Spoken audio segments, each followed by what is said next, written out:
नमस्कार दर्शक गण आपण मानक गणित विशेषज्ञ चैनल रे पुणी थे स्वागत। तो आज आम करवा 3 नंबर।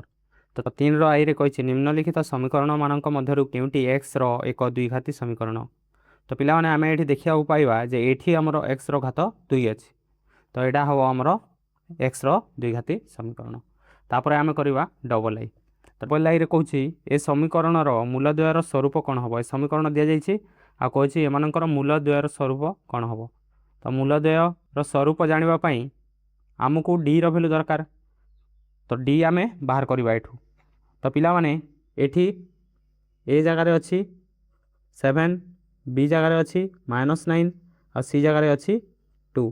तो ये आम ए बी सी पाइले। तो ये आम डी बाहर करवा पिला माने एबे आम बाहर करवा डी। तो आम जानी D is equal to B square minus 4ac। तो आम D is equal to B square minus 4ac बाहर करवा। तो बी जगह आमर आसो -9। तो -9 स्क्वायर -4 इंटू ए सी ये जगह अच्छे 7 और सी जगह 2। तो 7 इंटू 2। तो ये आमर बाहर -9 स्क्वायर कले आमर 9 81 आसो -7 28 28 दुणे 56 आसला 81 आम 56 वियोग करवा। तो 25 आसो जोटा कि 0 रु बड़। आम जाचु जदि डी 0 रु बड़ हुए ताहले मूलद्वयर स्वरूप वास्तव संख्या एवं परस्पर ठारू पृथक पृथक बा भिन्न एडा हम आमर उत्तर। तापर एबे आम करवा ट्रिपल आई। तो पिला माने ट्रिपल आई रे कहिছে निम्नलिखित मध्यरु केउटी -6 और 8 मूल विशिष्ट द्विघाती समीकरण माने कहछि एमानक भितर कोठीर एक्स रो वैल्यू -6 और 8 हबो। तो ये समस्त को आम 0 नहीं कि देखिबा। तो प्रथमे जतले x + 6 को 0 नेबा तो एठू x + 6 = 0 नेले एठू x रो वैल्यू बाहरला -6 जोटा कि दिया जाइए ठीक अच्छे। तापर सेकेंडा देखा x + 8। तो x + 8 = जदि 0 नेबा तो ये आमर x रो वैल्यू बाहरला -8। तो यहाँ हेनी कौन पाई ये 8 अच्छी ये -8 आएगा। तो यहाँ हेनी। तापर बी नंबर आम चेक करवा। तो बी नंबर देखिए x + 6। तो x + 6 = 0 नेबा तो ये x रो वैल्यू आसला -6। तापर x - 8 नेबा। तो आम जदि x - 8 नेबा तो ये आमर एक्स रैल्यू आसो -8 सेपटे जाकि +8 हो। तो एक्स रैल्यू 8 आसला। तो आम -6 आउ 8 देछि आउ -6 आउ 8 आसला। तो बी नंबर हम आमर उत्तर। तापर एबे आम करवा आईवी। तो आईवी नंबर रे कहिछि 3x² + 2√5x - 5 = 0 समीकरण मूल्यद्वय आल्फा बीटा हेले आल्फा इंटू बीटार मूल्य केते से मूलद्वयर गुणफल आल्फा इंटू बीटा माने मूलद्वयर गुणफल पचार।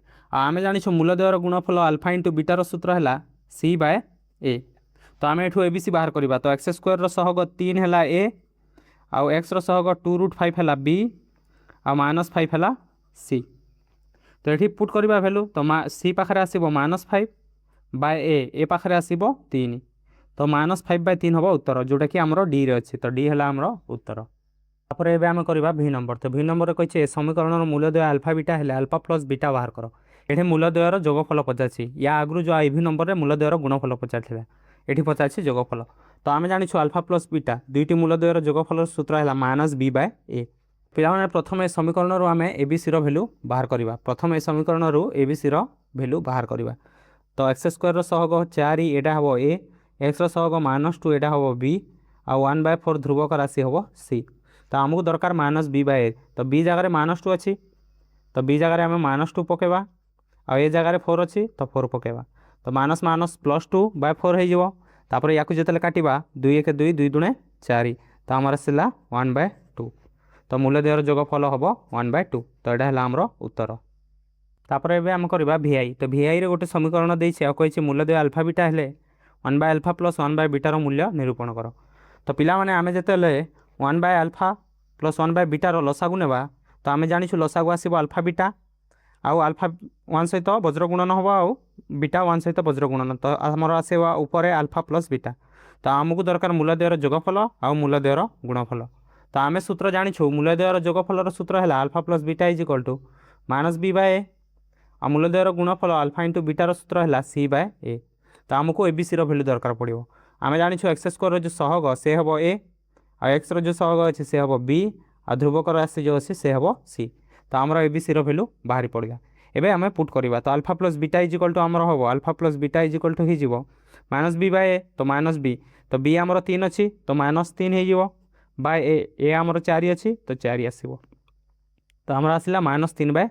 चारि तापर आम बाहर करवा अल्फा इंटू बीटा सी बाय ए सी आमर 7 अच्छी आउ ये आमर 4 अच्छी तो अल्फा इंटू बीटा हो 7 बाय 4 तापर ए दुईटा भैल्यू को ये पुट करदे तो अल्फा प्लस बीटा जगह आमर पुट हम -3/4 आ अल्फा इंटू बीटा जगह पुट हम 7/4 तो या जिते 7/4 को जिते ऊपर को नेवा तो -3/4 इंटू 4/7 हो 7/4 4/7 हो 4 4 कटिला एठू आम उत्तर आसला -3/7 तो -3/7 आमर बी ऑप्शन अच्छी तो यहाँ है आमर उत्तर फिर कहला गोटे द्विघाटी समीकरण मूलद्वयर समष्टि और गुणफल यथाक्रमे एति समीकरण निम्नलिखित मध्य कौटी ए भितर कौटा समीकरण हम तो आम जाचु मूलद्वयर गुणफल आ समष्टि देते आमर द्विघाती समीकरण तैयारी करिवार सूत्र है x² minus alpha plus beta into X plus alpha beta is equal to 0 यहाँ है आमर